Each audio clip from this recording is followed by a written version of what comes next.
Cinsi zəifliyiniz var, sərtləşmələrini itirmisiniz. Bu sizdə ürək problemlərinin başlanğıcı ola bilər. Deyə bilərsiniz ki, doktor, nə əlaqə? Cinsi orqan, ürək tam əks qütblərdir.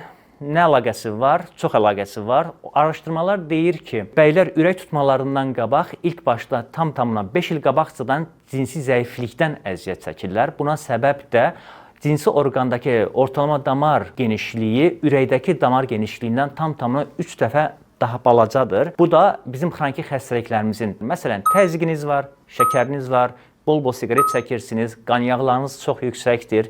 Yəni, bu hadisələrdən ilk etkilənən, ilk təsir görən cinsi orqanımızdır və yavaş-yavaş artıq sərtliyimiz itməyə başlayır və təqribən də tam 5 il sonra bizim ürək problemlərimiz başlayır. Bu şikayətlərlə gələn pasientlərimdə ilk başda bir kardioloqa yavaş-yavaş getməklərini məsləhət görürəm ki, öz ürək sağlıqlarına diqqət eləsinlər. Ürək problemləri həll olunduqdan sonra da biz qaldığımız yerdən müalicəmizə davam edə bilirik.